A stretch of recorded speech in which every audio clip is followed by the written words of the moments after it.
नमस्कार, स्वागत है आप सबका दिन भर की तमाम बड़ी और अहम खबरों के साथ। मैं हूं कवीन सचान। शुरुआत हेडलाइन से। सुरक्षा परिषद की स्थायी सदस्यता पर प्रधानमंत्री मोदी का जोर। बर्लिन में चांसलर एंजेला मर्केल से मुलाकात। कहा, आतंकवाद की परिभाषा होता है। बिहार में बीजेपी का चुनावी शंखनाद। अमित शाह ने लालू और नीतीश को बताया बेअसर। नीतीश का आरोप, दलितों से हमदर्दी बीजेपी का ढोंग। आम आदमी पार्टी के बागियों के स्वराज संवाद में 70% लोगों की राय, पार्टी में रहकर करें संघर्ष। सिर्फ 25% ने जताया नई पार्टी बनाने का रोक। नेट न्यूट्रलिटी के समर्थन में सभी दल। संचार मंत्रालय की समिति 1 महीने में देगी report. E commerce company Flipkart ने एयरटेल जीरो से तोड़ा नाता। लखवी की रिहाई को पाकिस्तान के सुप्रीम कोर्ट में चुनौती। पंजाब प्रांत की सरकार ने कहा, मुंबई हमलों की जांच पर पड़ सकता है असर।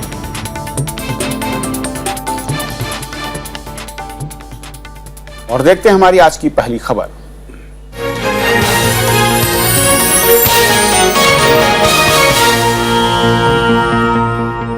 और पहली खबर में बात होगी आज आम आदमी पार्टी से अलग हुए एक धड़े की, जो कि पार्टी में जरूर है लेकिन आज उन्होंने एक अलग तरह की बैठक की, स्वराज संवाद नाम से। जी हां, प्रशांत भूषण और योगेंद्र यादव की अगुवाई में आज हरियाणा में एक अहम बैठक हुई जिसे स्वराज संवाद का नाम दिया गया, जिसमें देश भर से पार्टी के उन संतुष्ट नेताओं को शामिल किया गया या बुलाया गया जो कि अरविंद केजरीवाल खेमे से नाराज थे। इस बैठक में दिन भर चर्चा होने के बाद कई अहम मसलों पर वोटिंग के जरिए फैसले लिए गए। जो अहम खबर मिल रही है कि यहां पर पहले जो चर्चाएं हुई उसमें अलग पार्टी या पार्टी में रहकर 2 विकल्प लोगों के सामने रखे गए, और इसमें मतदान के बाद जो तथ्य सामने आ रहा है, करीब 70% लोगों ने वहां पर इसका पक्ष लिया कि पार्टी में रहकर संघर्ष किया जाए, और करीब 25% लोग वहां पर जो मौजूद थे उनकी राय ये रही कि अलग पार्टी का निर्माण किया जाए। करीब 1% के आसपास जो लोग थे जिन्होंने पार्टी के आला कमान या फिर पार्टी के शीर्ष नेताओं पर भरोसा जताया, लेकिन एक मत से इस पर सहमति बनी कि पार्टी उन मुद्दों को आगे बढ़ाएगी जिसके चलते आम आदमी पार्टी का गठन किया गया था। ये वैकल्पिक राजनीति क्या होती है कि पॉलिटिकल पार्टियों को भी स्वराज, जवाबदेही, आंतरिक लोकतंत्र के तहत चलाया जा सकता है और राजनीति को बदला जा सकता है। हम राजनीति आपको बदल कर दिखाएंगे। हम एक ऐसी पार्टी बनाकर दिखाएंगे जो इन सब उसूलों पर कायम रहेगी और देश को एक नई राजनीति की दिशा दिखाएगी। कि देश की कोई और पार्टी नहीं जो कि झंडे के ऊपर किसी आदमी की चेहरा छापती हो। कोई पार्टी, जयललिता भी ये काम नहीं करती है। व्यक्तिवाद की झूठ यहां तक हमें लगी। स्वराज करने चलते हैं, एक व्यक्ति का राज बन जाता है। और हमारी संवाददाता अनु दीवान मौजूद हैं इस वक्त गुड़गांव के स्वराज संवाद पर नजर रखे हुए थी। अनु, तमाम दिन भर जो मैं कहूं कि बैठक और मंथन के बाद जो बड़े फैसले हैं वो क्या इशारा कर रहे हैं, क्या फैसले हुए यहाँ पर? बिल्कुल कविंद्र, जो बड़े फैसले बेसिकली 2 ऐसे विकल्प इन सभी वॉलंटियर्स के सामने रखे गए थे। सबसे पहले मैं आपको बताना चाहूंगी, जो सुबह एक विकल्प रखा गया था, वो पहला सवाल ये रखा गया था कि क्या पार्टी स्वराज के अनुरूप स्वराज के मुद्दों पर चल रही है, तो जिसमें वोटिंग करके इन्होंने करीब 1300 लोगों ने उस पर अपनी वोट दिए थे और सिर्फ 93% लोगों ने इसमें कहा कि नहीं, पार्टी स्वराज के अनुरूप नहीं चल रही। और जो दूसरा, अभी जो थोड़ी देर पहले इन्होंने सवाल रखा था कि अब आगे क्या करना चाहिए, जिसमें करीब 25% लोगों ने सिर्फ यही राय दी कि पार्टी अभी छोड़कर इस्तीफा देकर एक नई पार्टी बनानी चाहिए, लेकिन 70% लोगों ने ये कहा कि अब स्वराज संवाद करना चाहिए, जिसपे पार्टी ने अब प्रस्ताव लाया है कि जो 49 लोग जो यहाँ पे आमंत्रित थे उन लोगों को एक अथॉरिटी दी गई है कि वो किसी भी तरह की कमेटी का गठन कर सकते हैं। जो ये स्वराज संवाद होगा, ये अलग अलग स्टेट्स, अलग अलग डिस्ट्रिक्ट्स में और लोगों के अलग अलग जुड़े मुद्दों को लेकर होगा। इसमें पार्टी ने अभी तक किसी को अध्यक्षता नहीं दी है। जो 49 लोग थे जिनको आमंत्रित किया गया था, उनको ये अथॉरिटी दी है कि वो अलग कमेटी बना सकते हैं। स्वराज संवाद में क्या क्या चीजों की जरूरत होगी अगर किसी को यहाँ पे अध्यक्षता करनी है, और पार्टी का कोई भी वॉलंटियर जो है वो जनता से जुड़े मुद्दों के ऊपर स्वराज संवाद कर सकता है। अनु, एक और अहम बात, क्योंकि आपने उस बैठक को भी कवर किया था जब आम आदमी पार्टी की राष्ट्रीय कार्यकारिणी की बैठक हुई थी, इसमें योगेंद्र प्रशांत को बाहर का रास्ता दिखाया गया था। उस बैठक और आज की इस बैठक में कहां पर आपको लगा कि जिन उसूलों की बात ये लोग करते हैं उनको वाकई अमल में लाया गया है? किस तरह फर्क दिखा इन दोनों बैठकों में, आज की बैठक में, उस बैठक में? बिल्कुल कविंदर, अगर हम ये 28 मार्च की बैठक की बात करें तो 28 मार्च की बैठक में मीडिया के लिए दरवाजे बंद कर दिए गए थे। कोई भी कर्मी या कोई भी वॉलंटियर्स को भी इवन तक ले जाना अलाउड नहीं था। हाँ, अगर इस बैठक की, आज की इस बैठक की 14 अप्रैल की स्वराज संवाद की बैठक की बात करें तो ये ओपन हाउस में बैठक की गई है, जहाँ पे कोई भी वॉलंटियर आ सकता है, इस बैठक में शामिल हो सकता है और अपना वोट यहाँ पे डाल सकता है। यहाँ तक कि मीडिया के लिए भी पूरी तरह से ये खुला हुआ था। सुबह से मीडिया यहाँ पे बैठी हुई थी, अपनी आंखें बिछाए बैठी हुई थी कि क्या क्या इसमें संवाद किस किस तरह के हो रहे हैं। कोई भी पार्टी का नेता बंद कमरों में यहाँ पे फैसले नहीं ले रहे, बल्कि इन्होंने वॉलंटियर्स को साथ में रखकर ओपन हाउस में वोटिंग कराई है और सभी से पर्चे भरवाए हैं, उसके वोट को गिनती करके सभी उसी समय सामने कराए हैं। तो यानी इन दो बैठकों में काफी अंतर रहा है कि एक बैठक जो बंद कमरों में होती है, बाद में उसका वीडियो रिलीज कर दिया जाता है, तो जाहिर सी बात है जो दूसरे खेमे के लोग होंगे वो तरह तरह के आरोप तो लगाएंगे कि वीडियो एडिटेड है। हालांकि अभी तक पार्टी ने ये साफ नहीं किया है, लेकिन वहीं जहाँ बैठक ओपन है वहाँ पे वॉलंटियर्स आके खुद यहाँ पे भाग ले रहे हैं, मीडिया के लिए खुला है। तो यानी हम अपनी आंखों से देख सकते हैं कि आखिर अगर स्वराज किस तरीके से फैसले हैं, और शायद यही एक बड़ी वजह थी इसको लेकर प्रशांत और योगेंद्र यादव की जो मत है वो भिन्नता दिख रही थी पार्टी के साथ, यानी अरविंद केजरीवाल और उस खेमे के साथ। लेकिन इस बैठक को लेकर संजय सिंह, आम आदमी पार्टी के नेता, उन्होंने क्या कहा है वो भी सुन लेते हैं। ये जो मीटिंग है ये एक प्रकार से पार्टी विरोधी गतिविधि शुरू की जा रही है। पैरेलल तरीके से एक पार्टी के खिलाफ एक मोर्चाबंदी की जा रही है, जो मुझे लगता है कतई उचित नहीं है। और इस पूरे मसले पर और बातचीत करेंगे। हमारे साथ मौजूद हैं खास मेहमान मनोज कुमार मिश्रा, जो कि चीफ रिपोर्टर जनसत्ता से। मनोज जी, स्वागत है आपका। सबसे पहले तो जिस तरीके से आज संवाद, स्वराज संवाद की जो एक मैं कहूँ कि कॉन्सेप्ट था और उसको तमाम बातें सामने आ रही हैं, आपने सुना हमारे संवाददाता को, क्या दिख रहा है रोड मैप, क्या मंशा दिख रही है प्रशांत अरविंद खेमे की इस बैठक के जरिए? शुरुआत करने से पहले की बताऊं कि योगेंद्र यादव की पहचान एक असमी तौलिया हुआ करती थी। आज संजय सिंह ने भी वही डाल रखा है, तो पता नहीं दोनों में क्या समानता है। असल में जो मुझे लग रहा है कि ये लड़ाई अब बहुत आगे निकल गई है। आने वाले समय में ये बेहतर फैसला है कि ये लोग पार्टी में रहें, क्योंकि हम सब लोग जैसे पढ़े लिखे लोगों को ये लगता है कि इस देश में वैकल्पिक की राजनीति होनी चाहिए और उसके लिए इस तरह के लोगों को एक्टिव होना चाहिए। लेकिन और अलग अगर ये हो जाते तो दोनों पार्टियां बैठ जाती, मेरा अपना मानना है, निजी मत। अब साथ रहने पर हो सकता है कि कलांतर में कोई संवाद बनेगा। अभी आपने देखा दिल्ली चुनाव, और जैसा अभी योगेंद्र जी को भी दिखा रहे हैं कि एक व्यक्तिवादी, और लेकिन ये सत्य है कि दिल्ली में जो 67 सीटें मिली और 54% वोट मिले, वो उसमें अधिकांश वोट सीधे उसी व्यक्ति के नाम पर मिले जिसको ये निश्चित रूप से कह रहे हैं। लेकिन जो होना चाहिए था, जिसके लिए इन लोगों के मन में संदेह है या हम सब लोगों की ये अपेक्षा थी कि एक सामूहिक लीडरशिप उठता। अब ये अलग विषय है कि वो पार्टी लेवल पर क्यों नहीं हुआ या कहाँ बीच में मतांतर हो गया। अपना में इतना लंबा इन लोगों में मतांतर हो चुका है कि अब ठीक से ये एक साथ हो पाएंगे, एक दल फिर से पहले जैसा बन पाएगा ना, आंदोलन में जिस तरह से जुड़े थे, ये कहना तो अभी मतलब मुझे लग रहा है कठिन है। लेकिन अलग अगर दल नहीं बनाएंगे तो हो सकता है किसी मोड़ पर जाके ये फिर से एक तो क्या संवाद, स्वराज संवाद का मकसद यही है कि इस बैठक के जरिए अरविंद खेमे पर दबाव बनाने की कोशिश, और फिर मैं कहूँ कि नैतिकता के दबाव की बात जो बात हो रही है, और उसके जरिए शायद संवाद कायम करने की, जो कि टूट चुका है, जिसको मानते हैं दोनों गुट? बिल्कुल बिल्कुल, आपने ये सही कहा कि ये संवाद जो है कहने के लिए तो लोगों से संवाद है, लेकिन इसी बहाने जब ये लोग, मतलब हम सब की जानकारी में ये है कि अरविंद केजरीवाल की जो पार्टी है वो दिल्ली और दिल्ली के आसपास में उनकी अपनी ताकत सिमटी हुई है। लेकिन बाकी लोग जो जुड़े हुए हैं, अरविंद योगेंद्र यादव और पुराने समाजवादी या जो भी दूसरे विचारधारा के लोग जो इसमें आए हैं वैकल्पिक राजनीति के नाम पर, उनकी थोड़ी पहुंच देश भर के दूसरे राज्यों में भी है। तो ये कहीं ना कहीं ये कोशिश होगी कि लगातार दूसरे राज्यों में जा जाकर और ये संवाद करें।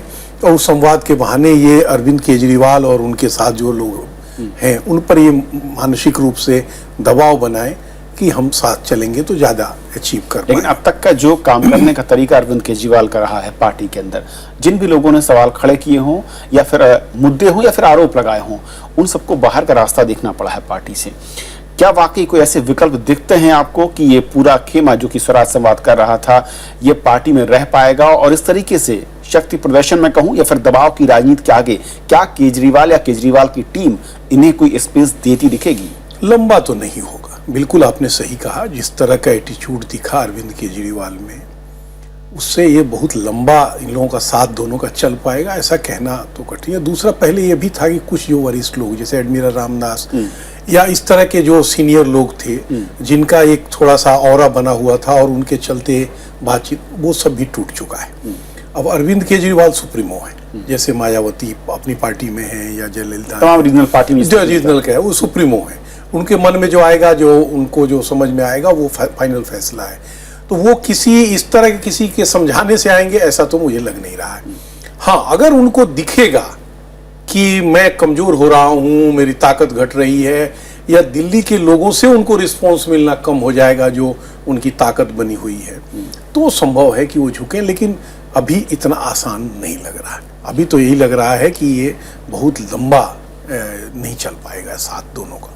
और जिस तरीके से यहाँ पर जो आज की बैठक हुई है इसमें लोग जुटे हैं, मनोज जी, क्या ऐसा लगता है कि दिल्ली के बाहर का जो एक संगठन का ढांचा रहा है, जो भी ढांचा रहा है अब तक का आपका, वो असल में वाकई पूरी तौर पर ना सही लेकिन एक बड़ी संख्या है जो कि प्रशांत और योगेंद्र के खेमे के साथ खड़ी हुई है, ये कहीं मुश्किलें खड़ी करेगी या फिर आम आदमी पार्टी का जो अब तक का विजन रहा है दिल्ली फोकस्ड है उसके लिहाज से उनकी कोई जगह फिलहाल नहीं, इसलिए उनकी चिंता भी नहीं कर रहे वो?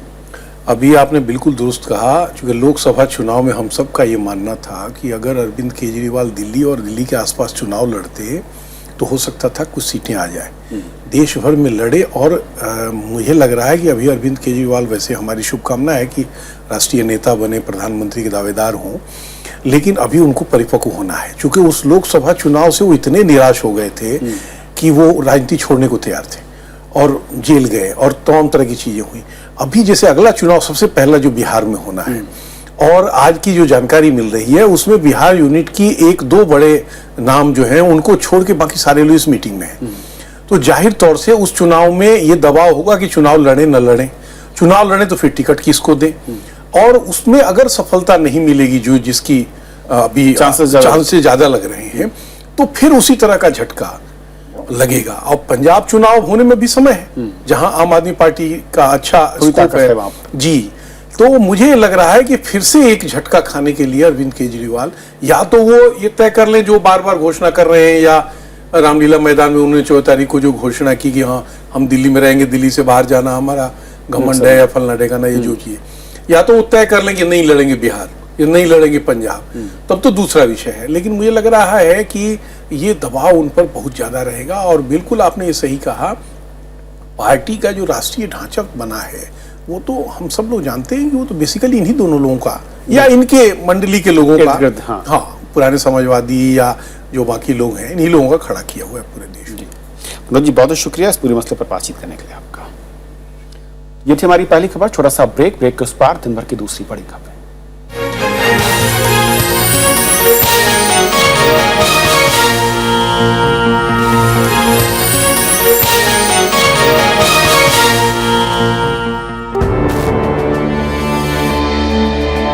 बाबा साहेब अंबेडकर की याद।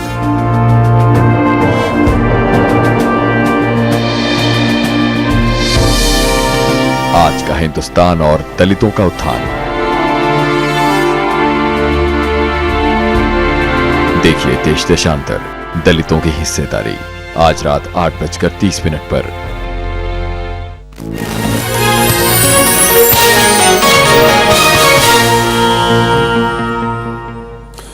और अब बात प्रधानमंत्री नरेंद्र मोदी के जर्मनी दौरे की।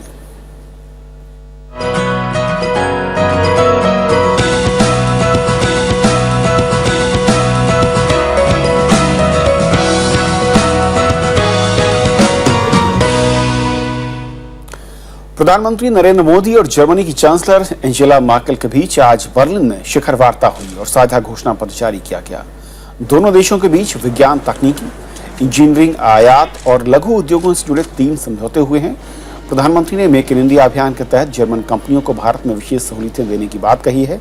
इसके साथ ही दोनों देश संयुक्त राष्ट्र सुरक्षा परिषद में सुधार, पेरिस में जलवायु परिवर्तन सम्मेलन में एक दूसरे का साथ देने पर भी सहमत हुए। प्रधानमंत्री नरेंद्र मोदी ने बर्लिन में भारतीय समुदाय के लोगों से भी और नेताजी सुभाष चंद्र बोस के परिजनों से भी मुलाकात की। शाम को वो कनाडा के लिए रवाना हो गए। मेरा जर्मनी आने का उद्देश्य यह था कि जर्मन इंडस्ट्री को भारत में आने के लिए आमंत्रित करूं और उन्हें आश्वस्त करूं कि उन्हें एक खुले, आसान और स्थिर आर्थिक माहौल मिलेगा और जिसमें प्रवेश करने में और काम करने में मेरी तरफ से पूरी सहायता मिलेगी। और लौटते हैं कुछ राजनीतिक खबरों की ओर। बीजेपी ने साल के अंत में होने वाले बिहार विधानसभा चुनाव के लिए आज प्रचार का आगाज कर दिया। पटना के गांधी मैदान में कार्यकर्ता सम्मेलन में पार्टी अध्यक्ष अमित शाह ने 2/3 बहुमत से राज्य में बीजेपी सरकार बनने का दावा किया। उन्होंने नीतीश कुमार पर गठबंधन तोड़ने और बिहार को जंगल राज की ओर ले जाने का भी आरोप लगाया। उधर मुख्यमंत्री नीतीश कुमार ने आरोप लगाया कि अंबेडकर जयंती पर रैली कर बीजेपी खुद को दलितों का हमदर्द साबित करना चाहती है। बिहार में अगली सरकार भारतीय जनता पार्टी की बनने जा रही है। चुनावी बिगुल फूंकने के मौके पर बीजेपी अध्यक्ष अमित शाह राज्य की जेडीयू सरकार पर जमकर बरसे। अमित शाह ने नीतीश कुमार पर पलटवार करते हुए बिहार की 12 शुगर मिल की जमीन का हिसाब मांगा। उन्होंने जनता परिवार के विलय को 0 से 0 मिलाने की कोशिश बताया। मैं निश्चित रूप से यहाँ से निश्चित होकर जाने वाला हूँ कि महागठबंधन हो या महाविलय हो, सरकार 2/3 बहुमत से भारतीय जनता पार्टी की बनने वाली है। अमित शाह ने उद्योगपतियों के लिए भूमि विधेयक लाने का आरोप खारिज किया। उन्होंने कहा कि अधिग्रहित जमीन से किसान का फायदा होगा। इस मौके पर गृह मंत्री राजनाथ सिंह ने पार्टी की सरकार बनने पर बिहार के पूरे विकास का वादा किया। आज अपने सामने जो कार्यकर्ताओं का मैं ये हुजूम देख रहा हूँ, मेरा विश्वास अब पक्का हो गया है कि अब बिहार में 2/3 बहुमत से भारतीय जनता पार्टी की सरकार को बनाने से कोई ताकत रोक नहीं सकती। इसी साल नवंबर में बिहार में विधानसभा चुनाव होने हैं। ऐसे में बीजेपी एकजुट हो रहे जनता परिवार से मुकाबले में कोई कोर कसर नहीं छोड़ना चाहती। हालांकि सम्मेलन में बड़े नेताओं की उपेक्षा का भी मुद्दा छाया रहा। पटना साहिब से सांसद शत्रुघ्न सिन्हा कार्यक्रम में नहीं पहुंचे। वहीं सांसद अश्विनी चौबे को मंच पर जगह नहीं मिली। Bureau report, Rajya Sabha TV. और अब खबर इंटरनेट उपभोक्ताओं से जुड़ी हुई। सोशल मीडिया पर नेट न्यूट्रलिटी यानी इंटरनेट की आजादी के लिए चलाई जा रही मुहिम रंग लाई है। इंटरनेट यूजर्स की नाराजगी को देखते हुए ई-कॉमर्स कंपनी फ्लिपकार्ट ने आज एयरटेल जीरो से अपना नाता तोड़ लिया। कांग्रेस, आम आदमी पार्टी, शिवसेना समेत कई दलों ने नेट न्यूट्रलिटी का समर्थन किया है। संचार मंत्रालय ने भी इस मुद्दे पर समिति गठित की है जो 1 महीने के भीतर अपनी रिपोर्ट सौंपेगी।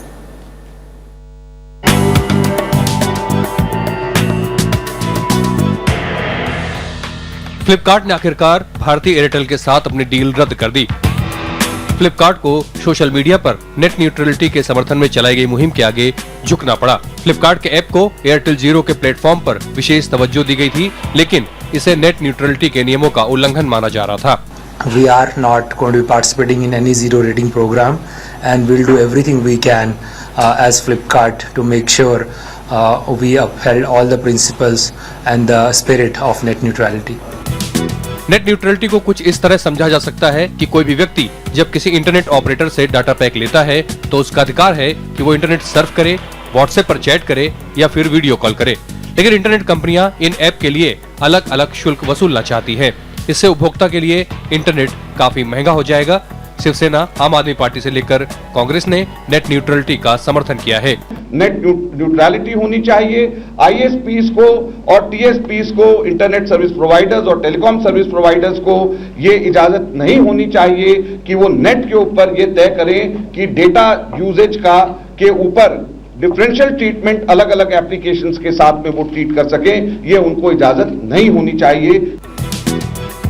सोशल मीडिया में बड़ी मुहिम और लोगों के जुड़ाव को देखते हुए सरकार ने भी इसका संज्ञान लिया है और संचार मंत्रालय ने समिति का गठन किया है जो 1 महीने के अंदर अपनी रिपोर्ट देगी। ट्राई ने भी जनता से सुझाव मांगे हैं। The TRAI is undertaking a consultation on the whole issue of net neutrality. TRAI being an advisory body, their advice is certainly entitled to our respect, which I am awaiting. Way back in January itself, I have also constituted a committee headed by senior officers of the government in the telecom ministry to also give me a report on the whole gamut of net neutrality objective. लेकिन telecom कंपनियों का कहना है कि WhatsApp जैसी नई तकनीक ने एसएमएस जैसी सेवाओं को लगभग खत्म कर दिया है और इससे उनको बड़ा घाटा उठाना पड़ रहा है। यही वजह है कि कंपनियां ऐसी सेवाओं के लिए अतिरिक्त रेट वसूलने के पक्ष में हैं। Bureau report, Rajya Sabha TV. Akashvani की लोकप्रिय विविध भारती सेवा अब मोबाइल फोन पर भी उपलब्ध होगी। सूचना और प्रसारण मंत्री अरुण जेटली ने आज इसके एफएम प्रसारण सेवा की शुरुआत की। अरुण जेटली ने बताया कि विविध भारती हर समय और हर मौसम में करीब 60 से 65 किलोमीटर के दायरे तक अपनी आवाज पहुंचा सकेगी। अरुण जेटली ने बताया कि अब एफएम के अलावा आकाशवाणी के कई चैनलों के मोबाइल ऐप भी उपलब्ध होंगे। उन्होंने ये भी जानकारी दी है कि दूरदर्शन का किसान चैनल अगले महीने शुरू किया जाएगा। I am given to understand that the technological advancements which have been made by the Prasar Bharati and the All India Radio, that now this will be available not only in the FM mode, but it will also be available on all your mobile phones. Delhi NCR में 10 साल से अधिक पुराने diesel वाहनों पर रोक के फैसले के खिलाफ केंद्र सरकार ने सुप्रीम कोर्ट जाने का फैसला किया है। केंद्रीय सड़क परिवहन मंत्री नितिन गडकरी ने आज कहा कि नेशनल ग्रीन ट्रिब्यूनल यानी एनजीटी के फैसले से हजारों ड्राइवरों की मुश्किलें बढ़ेंगी। गडकरी ने सोमवार को कहा था कि 6 महीने में विस्तृत नीति तैयार कर इसे तय समय में लागू किया जाएगा। 7 अप्रैल को एनजीटी ने तुरंत प्रभाव से ऐसे वाहनों पर पाबंदी लगा दी थी। दिल्ली सरकार की अर्जी के बाद एनजीटी ने सोमवार को प्रतिबंध को 2 हफ्ते के लिए टाल दिया था। ये जो कहा है ग्रीन ट्रिब्यूनल ने, उनकी भावना से मैं सहमत हूँ, सरकार भी सहमत है, पर 2 सप्ताह में ये चेंज नहीं हो सकता। अब जिन लोगों ने 15 साल की गारंटी पर गाड़ी ली है और जिनका बैंक का कर्जा है, वो बेचारे लोगों को कल अगर कह दे कि तुम पूरा बंद कर दो, वो कहाँ जाएंगे? तो हमने सुप्रीम कोर्ट में अपील करने का तय किया है। उत्तर प्रदेश सरकार ने बेमौसम बारिश और ओलों से तबाह हुई फसलों के बाद राज्य में आपदा घोषित कर दी है। मुख्यमंत्री अखिलेश यादव ने किसानों को मुआवजे के लिए केंद्र से 1000 करोड़ रुपए मांगे हैं। उत्तर भारत में बीते 2 महीने में हुई बारिश और ओलों से रबी की फसल को भारी नुकसान पहुंचा है। उत्तर प्रदेश के 55 जिलों में फसलों को भारी नुकसान का आकलन किया गया है। अखिलेश यादव ने मुख्यमंत्री कोष से किसानों को मदद के लिए 5 लाख रुपए जारी किए। इससे किसानों की प्राकृतिक मौत पर मुआवजा दिया जाएगा।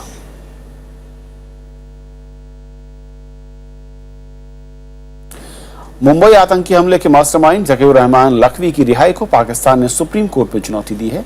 पाकिस्तान में पंजाब प्रांत की सरकार ने लखवी को फिर से हिरासत में लिए जाने की अपील की। पिछले हफ्ते लाहौर हाई कोर्ट ने लखवी को हिरासत को गैर कानूनी बताया था और इसके बाद शनिवार को उसकी रिहाई हो गई थी। भारत समेत कई देशों ने इसे आतंकवाद के खिलाफ लड़ाई को एक बड़ा झटका बताया था।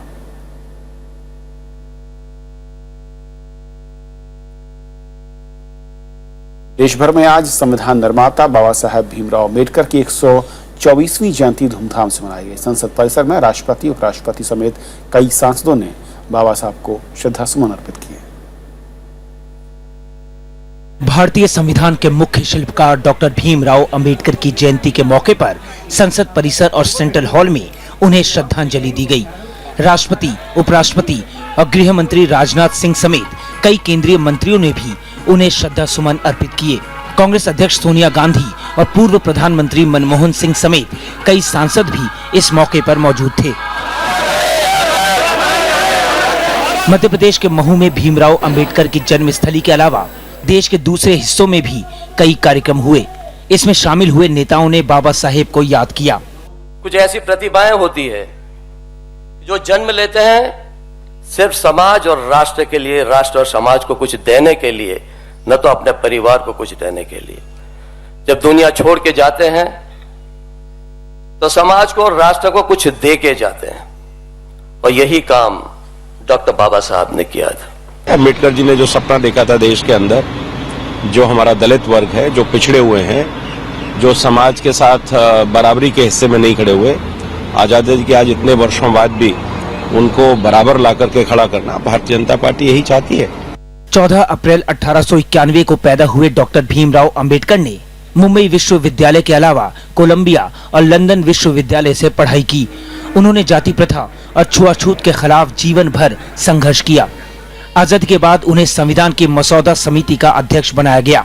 भारत रत्न बाबा साहेब अंबेडकर आजाद भारत के पहले कानून मंत्री बने। 6 दिसंबर 1956 को उनका निधन हो गया। 1990 में उन्हें भारत रत्न से सम्मानित किया गया। प्रणव गोस्वामी, राज्यसभा टीवी। तो खबरों के सफर में इतना ही। नमस्कार।